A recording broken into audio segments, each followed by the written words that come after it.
we're going to do presentation number 2, PowerPoint 2. You got that, right? Okay. I want everybody to pay attention to, alhamdulillah, salatu wassalamu ala rasulillah. You see the website over there? It's on the second line of that box. mec1.org. mec, the number 1.org /Hajj/en. Okay? But even if you go to mec1.org, inshallah, you can follow the links and download the Hajj presentation. This Hajj presentation, it comprises of 5 PowerPoint presentations. Okay? The first PowerPoint presentation is an introduction to Hajj, the virtues of Hajj, pre-preparations. Before going to Hajj, what you should be prepared with, the medications you should be taking, the other things that you should be taking with you, all things that you should be having with you before going for Hajj. That's in present time to go into that now. It's not really, you don't really need a teacher to teach you that, because only there's a few hadith which talk about the religious significance and the virtues of Hajj in that presentation. But other than that, it's all practical advice. So that's PowerPoint presentation number 1.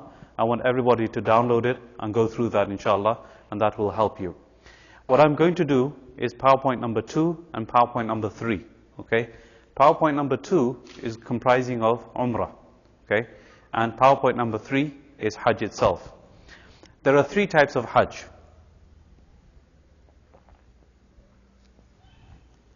Go ahead, carry on. There are 3 types of Hajj. Hajj Tamattu', Hajj Ifrad, and Hajj Qiran. Okay, and we're going to be focusing on Hajj Tamattu' because this is the easiest form of Hajj. What is Hajj Tamattu'? Tamattu' means benefit. And how do you benefit from Hajj? You actually do the Umrah, and then you get out of the state of Ihram, and you basically relax during those days without being in Ihram, with the restrictions of Ihram being lifted upon you, and therefore it's called Tamattu'. This relaxation period is called Tamattu', benefit. So that's why it's called Hajj Tamattu'. And we're going to be focusing on that. There are 2 other types of Hajj. One is called Qiran. That is, you get into the state of Umrah and you stay in the state of Umrah all the way until the state of Ihram, all the way until your Hajj has completed. So, needless to say, that is a little bit difficult because you're restricting yourself in the use of perfumed objects, you're restricting yourself in cutting your hair, maybe trimming your beard, cutting your nails. So all of these, for example, if you're in the state of Ihram for 10 days, obviously it becomes very difficult. So try to avoid that if you can. The sunnah of the Prophet was that when he did perform the Hajj, he did Qiran. He did Qiran, but he encouraged other people to make Tamattu'. Okay? So again, like I said, we're going to be focusing on that. Ifrad is the Hajj, which means only Hajj. A person doesn't do Umrah, he only performs Hajj. And for a person who's coming from outside, it's not an option. This is only for those people who reside in Mecca. That when they are resident in Mecca, what they will do is, they will proceed straight away for Hajj, and they don't need to perform Umrah. However, in some circumstances, what happens is, that a person, he is forced into doing only Ifrad. How does that happen, for example?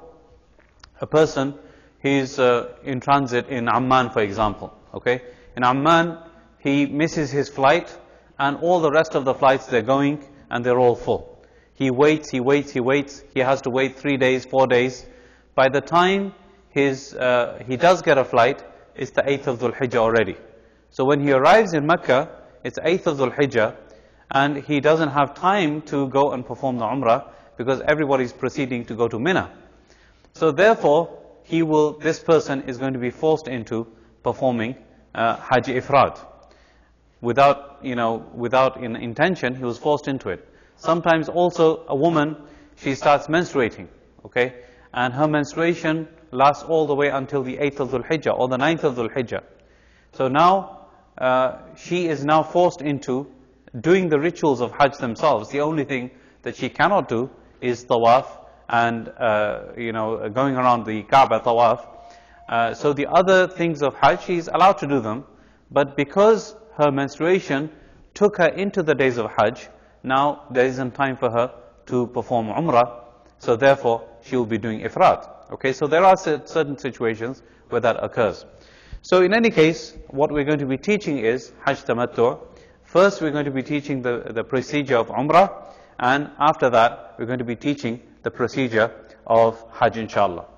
Okay, so there's going to be 3 different situations that you're going to face when you're traveling.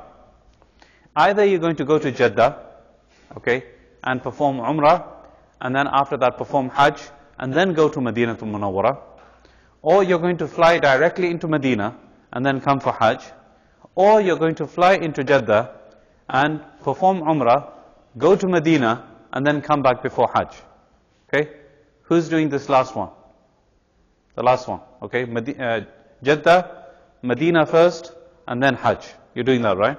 Okay, this is a very tricky situation to be in because many people don't know what to do. Okay, let's go through each one. When you're supposed to be in the state of Ihram for each one. If you're flying into Jeddah direct, you have to be in the state of Ihram before you land at Jeddah airport. Okay, so basically, wherever you're transiting from, if you're going from Dubai, for example, you're about to set off on the plane, you should be in your sheets already. Okay, now this, putting on the sheets is not the state of Ihram, alright? Putting on the chadar, the sheets, the Ihram sheets, this is not the state of Ihram yet. Your Ihram does not start until you make the intention for Ihram. Okay? So you put the sheets on and be ready. Okay? And at this time, there are no restrictions upon you for the state of Ihram. So what you're going to do is you're going to wait for the pilot to inform you about a half hour before landing that we're approaching the miqat, meaning the boundary that we're about to cross. We're about to cross it, so make the intention now. So at that point, you make the intention and you say, Labbaika Allahumma Umrah. Labbaik Allahumma Umrah. Labbaik, oh Allah, I'm ready and I'm making the intention for Umrah. And then after that, you start performing talbiyah. If you can, and it's not possible in a plane usually, you should perform 2 rak'ah. It's sunnah to do that, but if you cannot do that, that's fine. There's not a problem. Okay? So this is when you are flying into Jeddah itself. If you're flying into Medina, and this is what I recommend for everybody, if you can do that, if you can afford it, it's slightly expensive, but it's much less hassle at the airport in Medina. Usually it takes between a half hour to 45 minutes from the plane landing to you being out on the pavement on the other side with your luggage. Okay, that's how quick it is in Medina. Okay, if you can do that, that's the best option. But and also the convenience is that you don't have to be in the state of Ihram while traveling. Okay, so you land in Medina, you don't have to be in the state of Ihram whatsoever. Stay there 3-4 days, whatever your stay is. When you're leaving Medina, you should, from your hotel, put your sheets on, and you will stop at a place called Abyar Ali, okay, or Dhul Hulayfa. There are 2 names for this place, Dhul Hulayfa or Abyar Ali. This is the same place, different names. There's a huge facility there, and there they have showers, they have wudu places, and they have bathrooms, and then they have a place for you to pray. So it's a very good facility. The only problem with this facility, remember this, is that there are a lot of coaches, a lot of buses standing there, and a person can very easily get lost.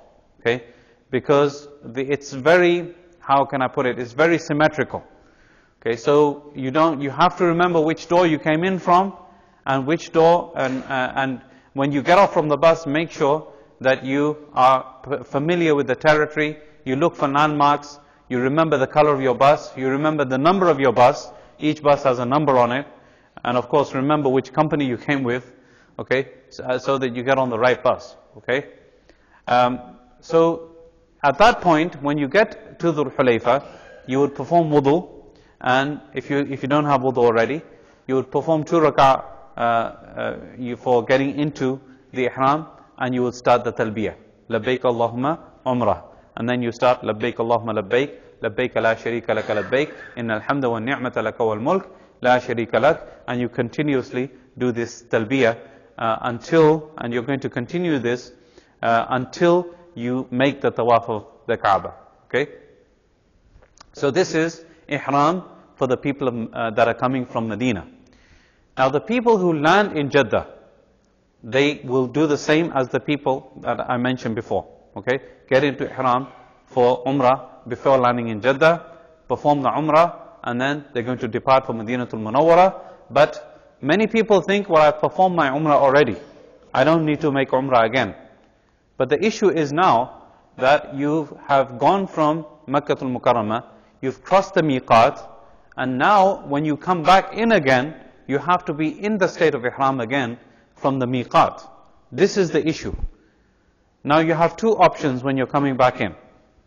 You either make tamattu again, meaning you come back, you perform one more umrah again, okay, and then get out of the state of ihram, or you get into the state of ihram and stay in the state of ihram until the end.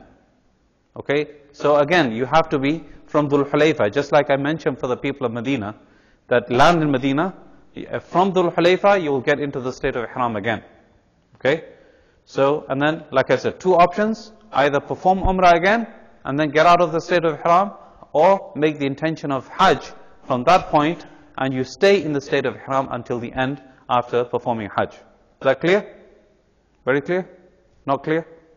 One question is here. If someone is flying Jeddah Hmm. and his other flight is for Medina from Jeddah, what to do? That's a good question. This is again a fourth possibility. That a person, he lands in Jeddah, but immediately his flight is from Jeddah to Medina. Okay? So then he doesn't have to be in the state of ihram. Okay? He does not have to be in the state of ihram. Land in Jeddah, fly to Medina, and then when coming back from Medina, get into the state of ihram. Okay, this is a fourth thing, not very common though.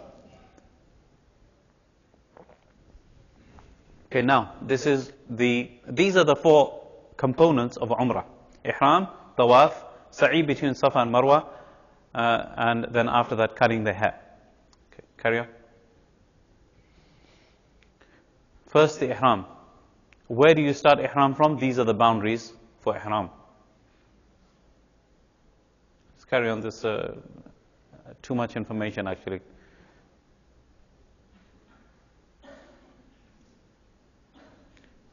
Okay, before you get into Ihram, clip the mustache, clip the fingernails, toenails, remove the pubic and armpit hair, take a shower for Ihram.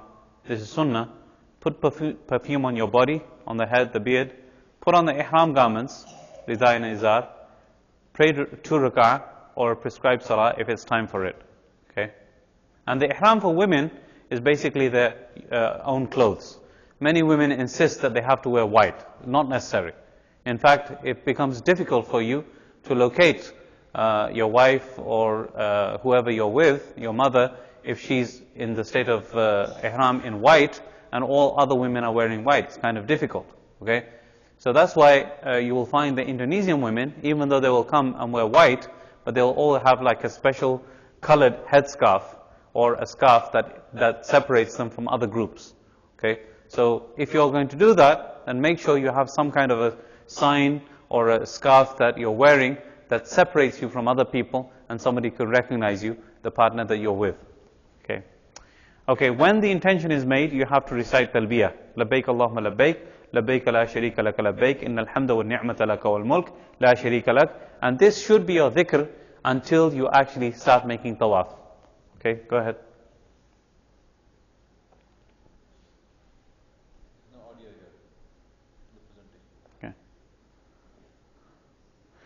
Okay, this talbiyah should be continued until you see the Kaaba or until the rami of the largest jamrah in the case of Hajj. Make talbiyah especially while descending or ascending during travel.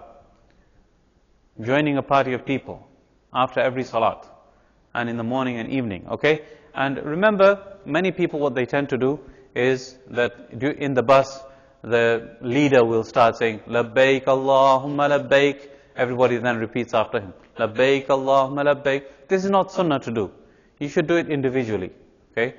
try to do the talbiyah individually, just kind of like the humming of a bee. Try to do it so that you're constantly in the state of dhikr. Okay. These are the hadith which talk about talbiyah. Jibreel alayhi salam came to me, the Prophet ﷺ said, and asked me to tell my companions to raise their voices with ihlal, meaning talbiyah. Abu Bakr Siddiq radiallahu anhu said, the Prophet ﷺ asked, what is the best of Hajj? He said, raising the voice with talbiyah and athaj. Al-ajj and athaj, meaning shedding blood for the sake of Allah, meaning the animal sacrifice. Go ahead. Talbiyah is a sunnah, but some scholars consider it a wajib and require an animal sacrifice for omitting it. Repeating the talbiyah after a guide is not from the sunnah, which I've just mentioned. Go ahead. Ihram and talbiyah for women. Okay, I already mentioned that. It's sunnah for a woman to shower before ihram. A woman in a hayd or nifas, a hayd means menstruation, nifas means postnatal bleeding, takes a shower and assumes ihram, but does not pray the 2 rak'ah of ihram. The majority of scholars say that a woman should make talbiyah in a low voice, but Albani says there's no difference between men and women in that respect, except if she fears any fitna. It's okay. What is prohibited in ihram? The clothing.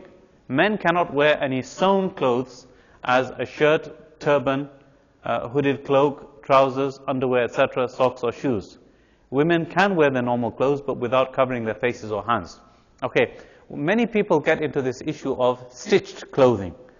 Stitching by itself is not an issue. For example, if you're wearing a belt, it has stitching on it. Or if you're wearing a money belt, it has stitching on it. You're carrying a backpack, it has stitching on it. So people say, well, it's got stitching on it, can I use it or not? No, that's not an issue. The problem is when that stitching makes it into a clothing in which you put your arms and your legs in, or your body in. That's the problem. That's the thing that's prohibited. But stitching by itself, there's nothing wrong with it, okay? Remember that. So, this is what is prohibited. Okay, so what is forbidden for men to wear during the state of ihram is not stitched materials in themselves, but those garments that are made to fit the limbs. I've just mentioned that. You should not wear gloves, although there's no harm in wrapping the hands in cloth. Carry on. Men cannot cover their head with something that touches it, okay? So you can use an umbrella, or you can take shelter under a shade of something, but you cannot use something to cover your head. You cannot actually touch your head with something. A strange thing happened a couple of years ago when I was in Hajj. There was one brother, he had a wig on. And in the state of ihram, he maintained that wig. I mean, everybody could tell it's a wig. It was so apparent and clear, but he refused to take it off. But he was, obviously in the state of ihram, he should be removing it. But he was covering his head with it. Okay, no perfume. You shouldn't put your perfume on your clothing, food or drink before entering ihram. You should also abstain from cleansing yourself with scented soap. There is no harm in what remains of the effect of perfume used prior to ihram. Okay, so what you should do is, when you are leaving from here, go to the pharmacy, Walmart, and get the body wash or the soap which is hypoallergenic soap. Dove has it, and Walmart has their own brand, the Equate brand. It's fragrance free. Okay, now some people will open up the bottle and they'll smell it, say, well, it's got a smell. Everything has a smell, but it says on it fragrance free. It doesn't have fragrance in it. What smell is inside it is the smell of chemicals. That's all. So you shouldn't think that just because it's got a smell, that's a fragrance. Okay, so it's permissible to use as long as it says fragrance free on the bottle, okay, or on the carton.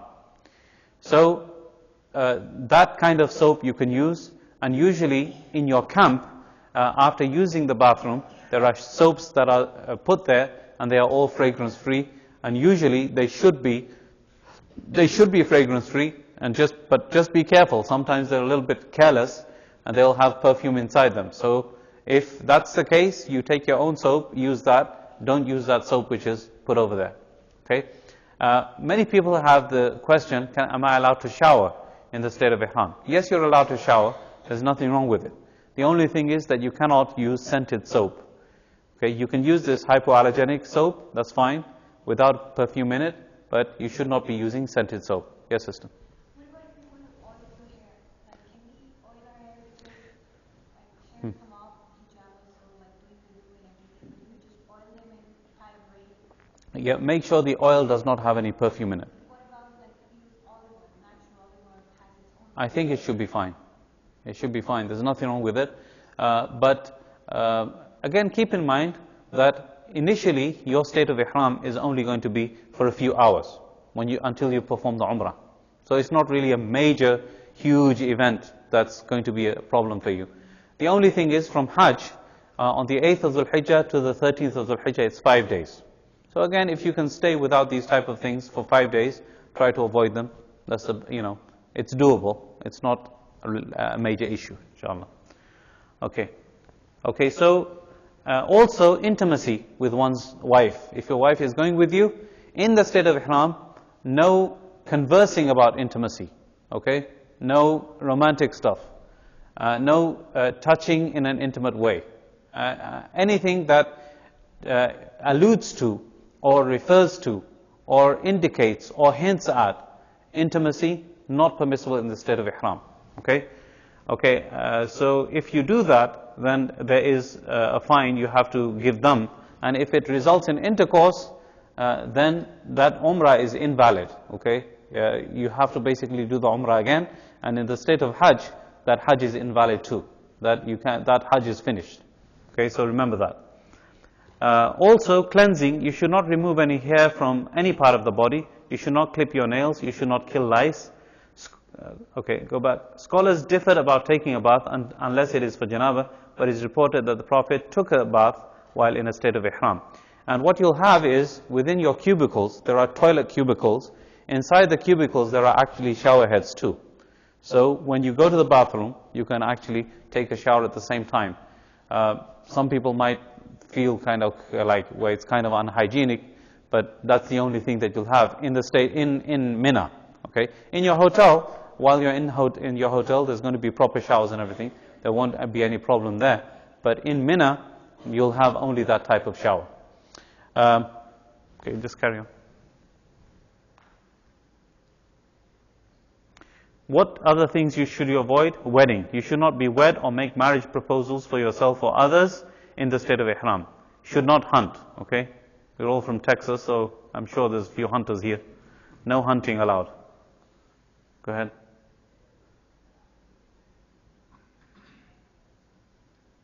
Okay. If you do certain things in the state of ihram, there are some fines. If a wedding takes place, there's no fidya for it. Okay, a wedding basically means a nikah, an aqd takes place. Although it's prohibited, if a person does it, the wedding, the nikah ceremony, then there's no fidya for it. Okay. A camel or a cow is given as a fidya for intercourse before the first tahallul. In addition, the Hajj is invalid, right? The Hajj is void and needs to be performed the following year. This is when you are in the state of ihram for Hajj, okay? This is while you are in the state of ihram for Hajj, if it happens, okay? The same animal or its equivalent as fidya for hunting, meaning, for example, if you are hunting a deer, which is the size of a sheep, then you should give a sheep in fidya. If you're hunting an animal which is the size of a camel, then you have to give a camel in fidya, right? So that's the rule. Also, you can give a fidya that is a choice between fasting 3 days, feeding 6 needy people, or slaughtering a sheep or goat in the Haram of Makkah for cutting hair and the rest of the restrictions. Okay, for cutting hair, remember that sometimes when you are washing your face, for example, hair comes out. That's not a problem. Okay, that's not an issue. The issue is some people sometimes they have a habit of pulling hair out. Okay, that's not permissible. Or to take a scissors and actually cut it, not permissible. Okay, but if you're washing your face, the hair comes out, that's fine. If you just basically rub your head and the hair comes out, that's fine. That's a natural thing, and there's nothing wrong with that. Okay. The above applies whether the violation happens for a valid illness, valid reason like illness or not. there's no valid reason, then it is a sin and repentance is required in addition to the fidya. Animal sacrifice or fidya can be bought over the internet at al-adahi.org, or there are, in Mecca, there are actually booths outside the masjid, which are basically like a green color from outside. You just go over there and you tell them, I want to give fidya, and they will take money from you and give you a coupon, and they will slaughter an animal on your behalf. There's also a bank called Al-Rajhi Bank, which is on most of the main streets in Mecca. If you go inside the bank, you also pay them, they will also do it on your behalf, and they'll give you a coupon for it. Okay? So that's how you do the slaughtering of an animal. Before you leave Mecca, you should get that done. You should pay for it. What is permissible in ihram? All of these things. Okay? Using an umbrella, backpack, sandals that do not cover the ankles. The issue of sandals is, in Hanafi fiqh, there's a little bit of a difference. The Hanafi fiqh, you're supposed to wear those kinds of sandals that leave the upper bone exposed. Okay? This is for men. Okay? This bone should be exposed. It should be open. Okay? Other scholars, they don't really have an issue with wearing any type of sandal. Hanafi fiqh is a little bit strict. Okay, wearing a ring or watch, no problem. Hearing aid, speech aid, eyeglasses, contact lenses. Also permissible to cleanse with unscented cleansers, and to wash, scratch body, head and body, even if the hair falls unintentionally. Washing ihram garments, putting on new ones, fine, as long as you use unscented soap for that. Wearing a belt to keep your money and documents, and to tie your izar with a belt or anything, or even a safety pin, is permissible. Crossing the miqat without ihram. Say for example, you're landing in Jeddah, and you crossed into the miqat without being in the state of ihram, you fell asleep or something. Now you had your sheets on, but you didn't make intention yet. Or you didn't even have your sheets on. At that point, you would start your ihram from Jeddah airport, but the fine you have to pay. You have to slaughter an animal for delaying or crossing the miqat without getting into the state of ihram. Okay? And the same thing applies if you do that from Medina. The option that I told you about, that if you land in Jeddah, go to Medina, and you think, well, I did my umrah already, you cross the miqat, and then you have to again give fidya. You have to slaughter an animal for crossing the miqat without being in the state of ihram. Thinking that ihram is putting the two towels, the actual ihram starts when you make the intention of Hajj or Umrah. Okay? Thinking that the 2 rakat before ihram are a condition to ihram or a wajib, ihram is valid even without any salat. Okay? So if you're on a plane and the flight attendants are telling you, sit down, the plane's about to land, and you're insisting, no, I've got to pray my 2 rakat, I've got to pray my 2 rakat. You don't have to. Okay? It's only a sunnah. If you can do it, then that's fine. If not, then there's no need for it. Thinking that ghusl or wudu is a condition of ihram, it is not. It's only a sunnah. The ihram is valid without it. Okay, uncovering the right shoulder at the miqat and during all the Hajj and Umrah. Okay, people think that this is how to make ihram. You have to have the right shoulder open. This is not the case. You should be covered all the time. The only time when you keep your right shoulder open is during the opening, the first tawaf, when you go around the Kaaba. Other than that, you should be covered completely. Okay? Sometimes, when you need to carry your bags or something, it's just more convenient to kind of put it over your shoulder and leave your right hand or left hand open. But that's only in the case of carrying something and for convenience. But for the most part, you should be completely covered, top and bottom. Yes. If you landed on Jeddah, and you are not in, so you can go to Miqat from there and go around and come back. Is it possible? It's possible that, it's possible for you to go back to Miqat, which is going to be from Mecca, it's going to be Masjid Aisha, but that dam is still going to be valid on you. You have to give them because you crossed without ihram. Okay. Carry on.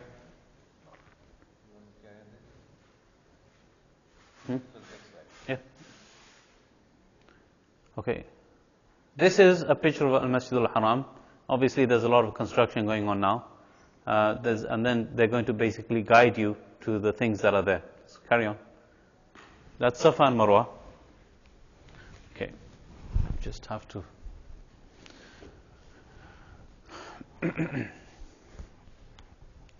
Okay, this is Babu Salam from this side.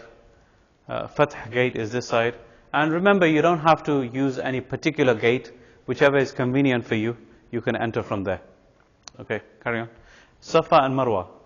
This is the birthplace of the Prophet ﷺ. This is kind of like a well-hidden secret. It's not publicized or anything like that.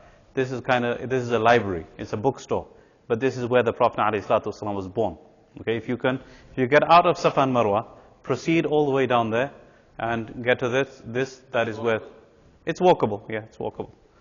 And this is it from outside.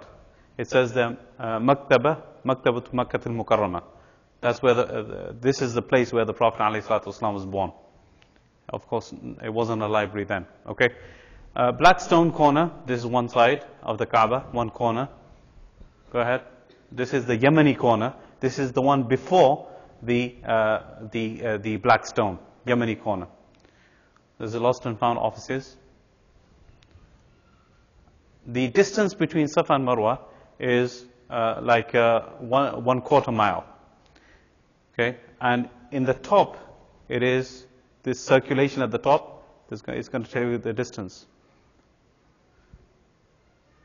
If you're in this corner, it's going to be about 1/3 of a mile, 0.4 miles, just over 1/3 of a mile. And if you are on the outskirts of the mataf, on the top floor, which the top floor is not actually open now because of construction, then that's going to be half a mile around. So if you can imagine 7 circuits, going to be quite lengthy. Okay, these are the various hotels. Darut Tawheed, there's the Hilton, and of course these are the towers now. This is the Shuhada Hotel. This street is called Ajiyad, and right on Ajiyad there's a Rajhi Bank on the right hand side. You see these buildings here, over here, inside there's like ATMs, and you can withdraw money from there also. Okay, Ilaf Ajiyad. This hotel is called Ajiyad also. Le Meridian is over here. I thought Le Meridian was around here somewhere, but maybe I'm wrong. Okay, anyway, so these are the various hotels. I have a question. Where there is like a half circle, which was the Kaaba, is that called Hatim? Yeah, that's called Hatim. And I'll tell you about that in a minute. Inshallah, I'll give you that information, what that is. Go ahead. Go ahead. There's more expansions still going on. Most of you, I think, are going to be in the towers. Okay? This is... yeah, so basically what's going to happen is, most of you are going to make an entrance into here, and the hotels, you go into elevators, and then you come up to the main floors, and then the main floor, it splits off into various hotels. Like the Fairmont is on one side, Zamzam Towers is on the other side, Raffles is on another side, so Movenpick is on another side. So it's all spreads out from one floor. Okay, I think it's like the 6th or the 9th floor, one of the two. Okay, Swiss Hotel. There's one Swiss Hotel which is right towards the back. You have to go inside, and you work your way to the back of the mall, and then turn left, and that's where Swiss Hotel is. Okay, this is the expansion project which is planned in the next few years. It's going to be amazing. Go ahead.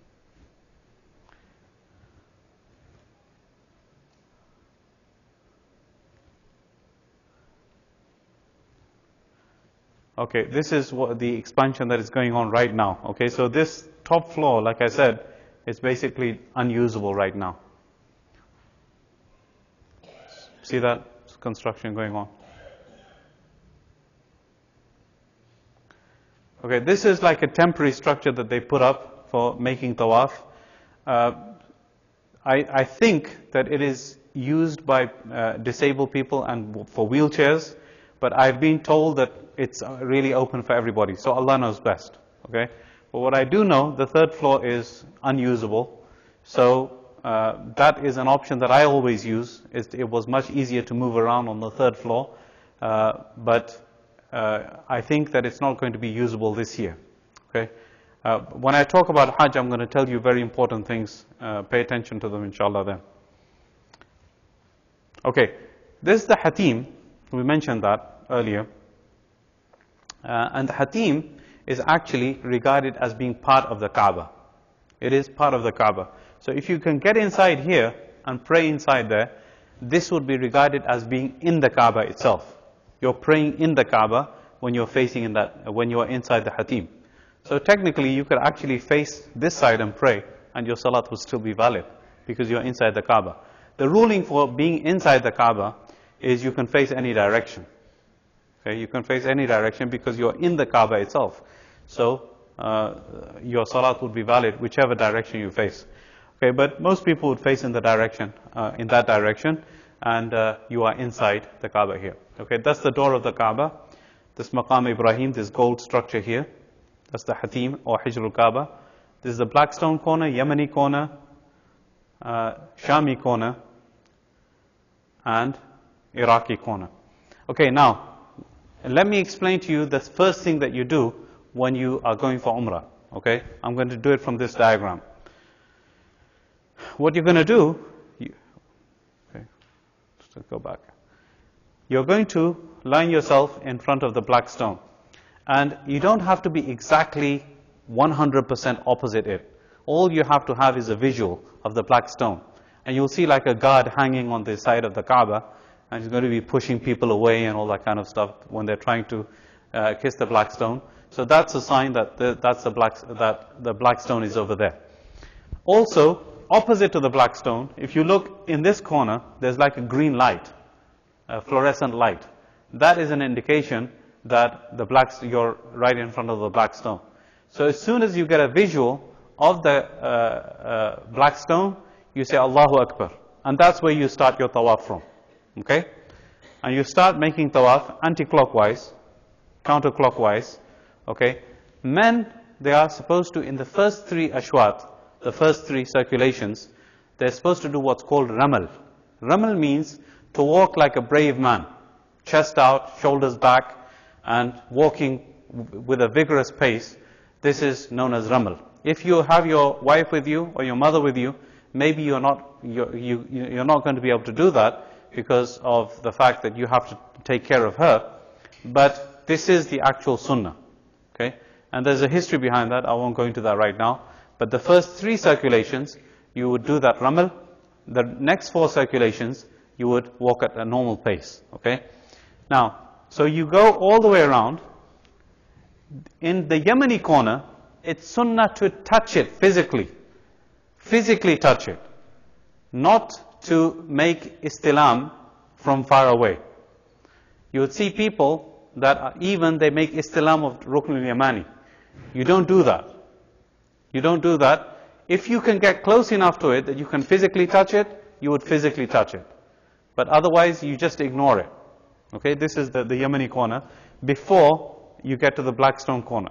So you carry on until you get to the black stone. As soon as you have a visual, while walking, you look at the black stone, Allahu Akbar. You don't have to stop and actually, get immediately opposite it. Just carry on walking because you're going to be causing a hindrance for everybody.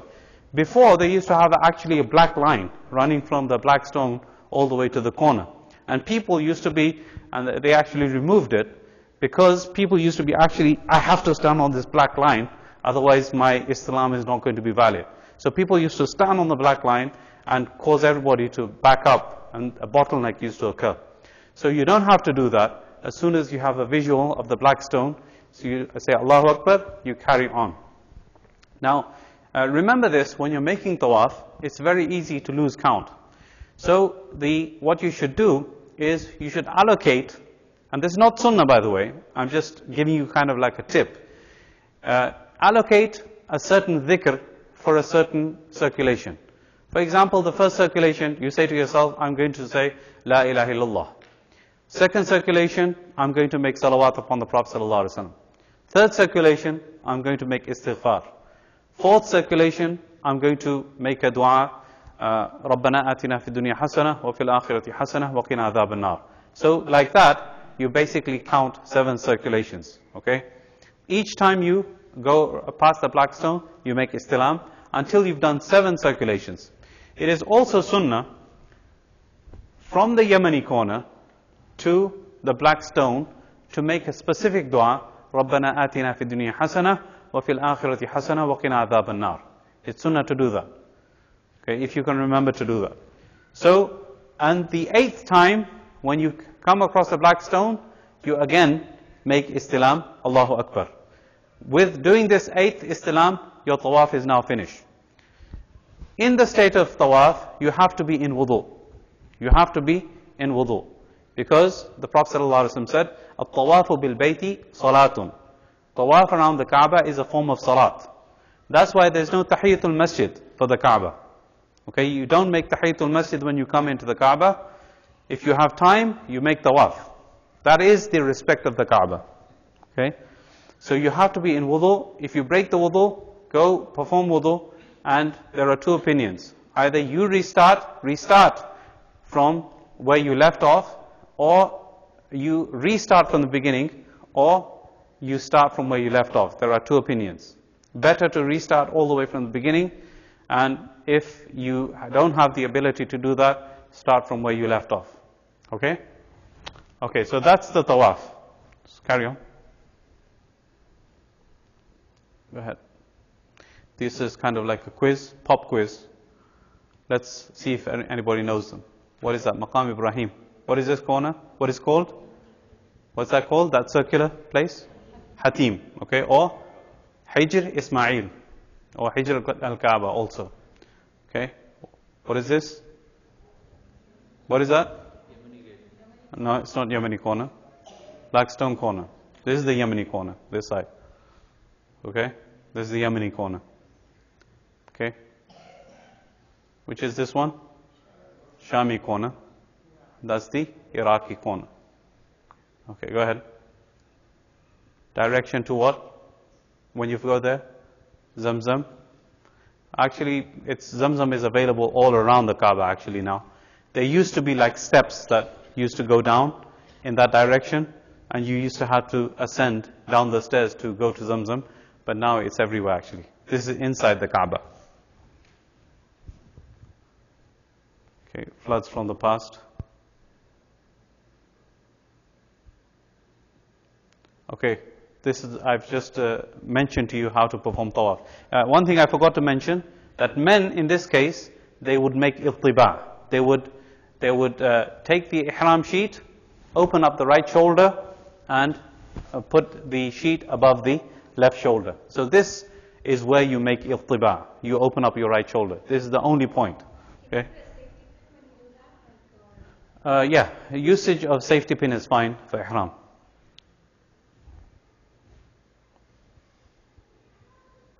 And I've mentioned all this to you already, so we're just going to go through this.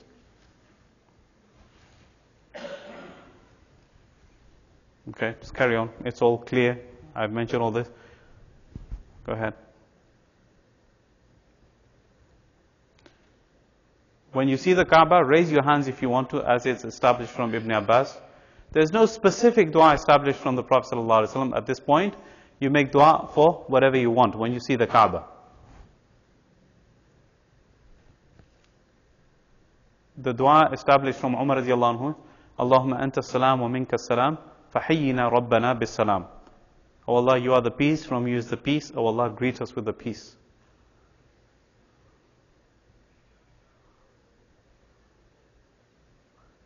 So tawaf al-qudum, which means the arrival tawaf, start from the black stone, Kaaba being to your left.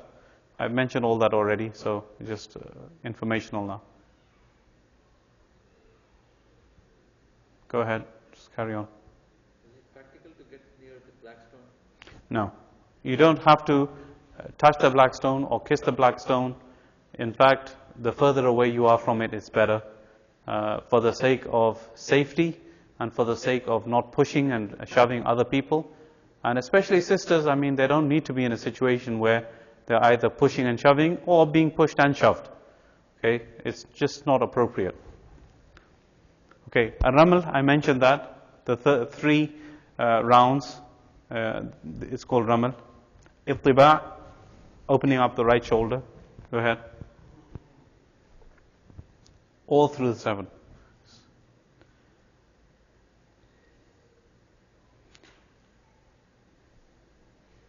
Okay, this is, if you can physically touch the black stone, you should try to, and obviously you're not going to be able to, so don't try it. So you don't have to touch the black stone for the tawaf to be accepted. Okay, these are the rewards for touching the black stone if you can. Go ahead, it's fine. Go ahead.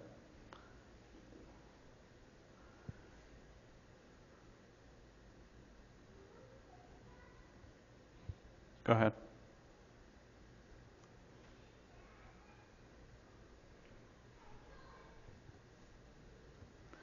Okay, the Kaaba should be to your left. You should not put your back towards the Kaaba or the face towards the Kaaba. If Salat time comes during Tawaf, you should stop. Okay? Make the Salat, and then as soon as Salat finishes, you carry on where you left off. Okay, if you need to go to the restroom, you may interrupt your Tawaf and go. Make wudu before coming back to resume your Tawaf. You resume your Tawaf from where you left, starting from the black stone line. However, some scholars say that you need to start over from the beginning. This is a safer option, which I mentioned already. Go ahead. Okay, now, you lost count. Did I do 4 or 5? Or did I do 5 or 6? So what you do is, you go with the safer opinion. Okay? Safer thing that is in your mind. If you think 4 or 5, you say no, 4. If you think 5 or 6, no, 5. Start from 5. So the part of the accessories will be a counter, right? yeah, some people, you will get an electronic counter, or you get a small little tasbih, which has like 7 stones on it. But again, the easiest way, in my opinion, is to fix a special tasbih for a special round, and always go according to that. Then you won't lose count, inshallah. Okay, touching the Yemeni corner is sunnah if you can physically touch it. I mentioned that already. But if you cannot touch it, then you should not make any sign towards it. Go ahead. Okay. There's no particular dhikr for tawaf, so you may read Quran or say any dhikr you like. Don't follow those dua books that make up a specific dua for each circuit around the Kaaba. It's not sunnah. Okay, and also, you don't need to be following a leader who is reading and you're reading after him.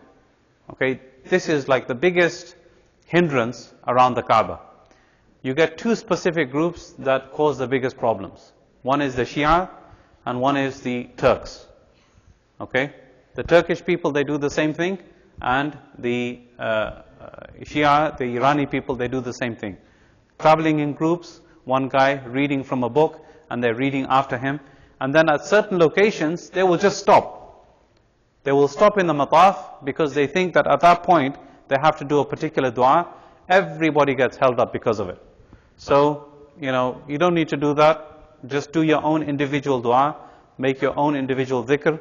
And there's nothing specific related for the tawaf, except for between Yemeni corner and Blackstone, in which it's sunnah to perform the dua. رَبَّنَا آتِنَا فِي الدُّنْيَا حَسَنَةً, as I mentioned before. Okay, I said that, so this is what they're saying here. This is al-multazam. This is where the dua is accepted. If you can get to there and make dua, then it's sunnah to do that. Okay, after you've done with the 7 rounds, what do you do after that? This is Maqam Ibrahim, where the footsteps of Ibrahim alayhi salatu wasalam are. You try to perform 2 rak'ah. Next to it is impossible. Some people will actually try to stand next to it and perform those 2 rak'ah, putting a danger to themselves, a danger to other people, and they are in danger of being crushed by the crowd. Don't do it. Okay, go back. Go back 100 yards and keep the Maqam Ibrahim right in front of you and between yourself and the Kaaba. This is the sunnah. Even if you're far away, that's fine. You don't have to be right next to it. Pray 2 rakat there. This is called the 2 rakat of tawaf. Okay? Go ahead. وَاتَّخِذُوا مِن مَقَامِ إِبْرَاهِيمَ مُصَلَّى. It is sunnah to read that. You don't have to recite it, but if you do, that's fine. Pray 2 rakat behind Maqam Ibrahim. It is desirable to recite Al-Kafirun in the first rakah and Ikhlas in the second. See how crowded it is? Okay, and people actually do try to pray right there. I think there's a guy there. He's trying to pray there. I don't know. Okay, when it's not crowded, you can pray there. Okay, like in Umrah time, it is very possible to do that. Otherwise, during Hajj time, impossible. These are the footsteps of Ibrahim alayhi salatu wasalam. Okay, these are all tap waters of Zamzam. Okay, after praying those 2 rakat, you go and drink as much Zamzam as you can. Okay, then return to the black stone, say takbir and touch it if possible. Okay, if not, it's fine. Okay, so you have these coolers everywhere too, but usually in Hajj time they actually remove these because they become a hindrance. So you have to actually go to the taps to take the water.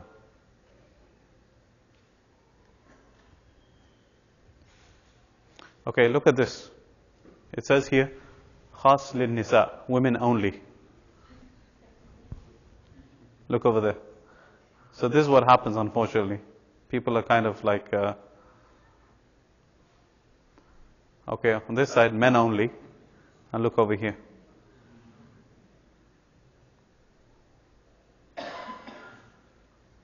So you just be careful with that type of thing also. And then after that, you do sa'i. After you've drunk the water, you go and perform sa'i between Safa and Marwa. Okay, and where do you start from? You start with Safa on the right hand side. Okay, if you put your back to the Kaaba and you head towards Safa and Marwa, you will have a sign there. It will say Masa'a. Masa'a means the place where you're going to make sa'i. Okay, so you head in that direction and you start from the right hand side, which is Safa, and you recite Inna Safa wal Marwata min sha'airillah. فَمَنْ حَجَّ الْبَيْتَ أَوْ اِعْتَمَرَ فَلَا جُنَاحَ عَلَيْهِ أَنْ يَطَّوَّفَ بِهِمَا. If you can remember it. If you can't remember it, that's fine. You stand at Safa, you face the Kaaba, and you make a long dua as much as possible. Okay, this is the only dua which is reported as sunnah between Safa and Marwa. Okay, face the Kaaba, make dua at that time. And then you start making sa'i between Safa and Marwa. Okay, so you go from Safa to Marwa, and you see these green lights here. There's green lights, and there's a distance between those green lights. Men are supposed to rush a little bit between those green lights. Hurry up a little bit. If they're with the sisters, then keep their normal pace. The sisters are also required to keep normal pace. Okay, so this is the sa'i between Safa and Marwa. What does the sa'i commemorate? Younger guys. Why do we do sa'i? Who do we remember when we're running between Safa and Marwa? This class from Al-Qasim, Darul Qasim.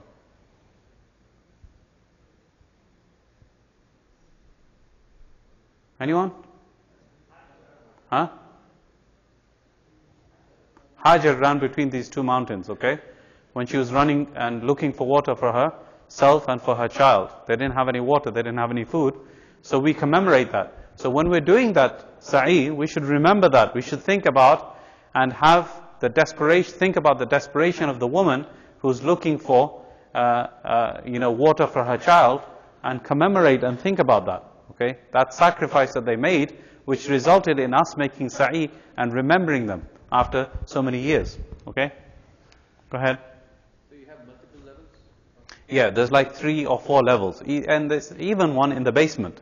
If you can find the basement, okay, that's a bit of a challenge. Not many people can.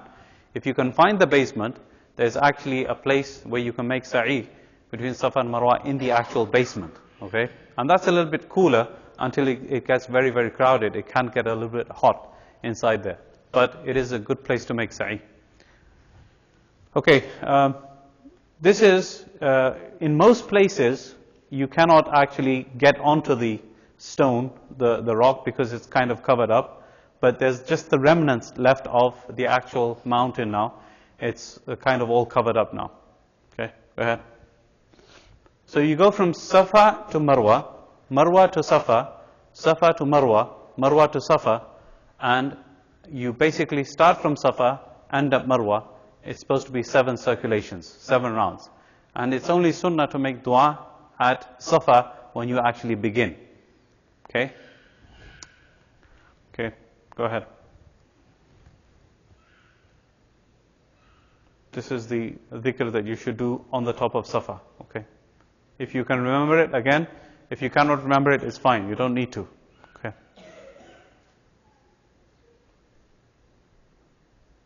Carry on. This is again Safa Marwa. See the green posts? This is for rushing for the men. And this is on the way back.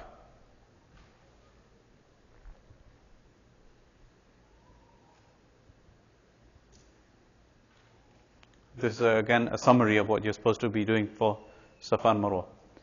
Okay, while that's going on, after you've done with Safa and Marwa, there's only one thing remaining. What's remaining? Cutting the hair, right? Okay, so you cut your hair, get your hair cut. If you just step outside Safa and Marwa, there's like gates towards the outside. You go and there's like lines of barber shops. Okay, so you get your hair cut from there. Right now, you would just make taqseer. Just trim it, but trim it all around equally. Some people think that just clipping a bit off is enough. It's not. You should trim it all the way around so that you have some hair left for performing Hajj. Okay, so this is Umrah completed. Do you have any questions about this up until this point? Yes, bro. During the, not the Hajj season, during the stay at Makkah, you can do the additional Umrah? Yeah, you can do additional Umrah also. It is permissible even during Hajj season to do additional Umrah. But it's not Sunnah. The Prophet ﷺ didn't do it in Hajj. He just performed one Umrah and that's it. Okay, many people, they think, well, I have to take advantage of the time that I'm here. I have to do as much Umrah as I can. There are 2 disadvantages of this. Firstly, it's not the Sunnah to do it. Secondly, you're just tiring yourself out. Before the actual days of Hajj, which are even more tiring. Thirdly, what you're doing is you're creating a hindrance for people. As the crowd is getting bigger and bigger and bigger, you're just making it difficult for people. You're becoming part of the crowd, right? You're making the crowd bigger. Rather than doing that, don't be a hindrance for other people. Just relax and regard it as a sunnah, not to do anything else. Yes, you can do it for passed away parents if you want to do it. But again, like I said, avoid it. And avoid it especially before Hajj. If you have a few days after Hajj, then the haram gets a little bit relaxed. It becomes easier. I would recommend that you delay it until that point. Yes? You mentioned that we should only say dua before we start saying, but in the summary it says say dua and dhikr at each point. Yeah, if you want to stop and make dua, it is permissible, but I don't think it's sunnah. I'm not sure about where this, how this PowerPoint came up, but I don't think it's sunnah to make dua at each point. You should just carry on. So while we're doing saying, what should we recite? Anything, any dhikr you can recite. You don't have to focus. You can make a dua from your heart. You can la ilaha illallah, istighfar, salawat upon the Prophet alayhi salatu wasalam, anything. Anything is fine. Yes.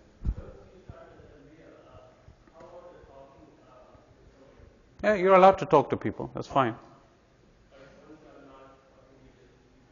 Yeah, you should just keep doing talbiyah as much as possible.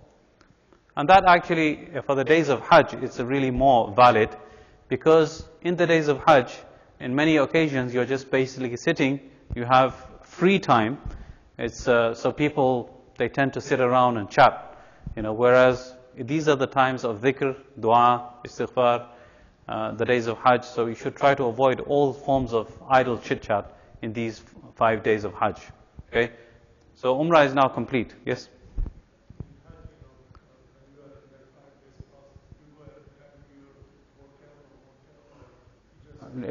you stay in Mina. You cannot go to a hotel. Possibly, depending on which company you're going with. If you are going with, and you're staying in the VIP area, the apartments are very close by. You can walk to them and basically get refreshed and all that kind of stuff over there. But it depends on who you're going with, where the apartments are, and whether it's feasible. But in most cases, you have to stay the 5 days in the tents. Yes. How do you access wheelchairs? There are pharmacies there where you can buy your own, number one. The time where you'll actually need it is when you're making tawaf.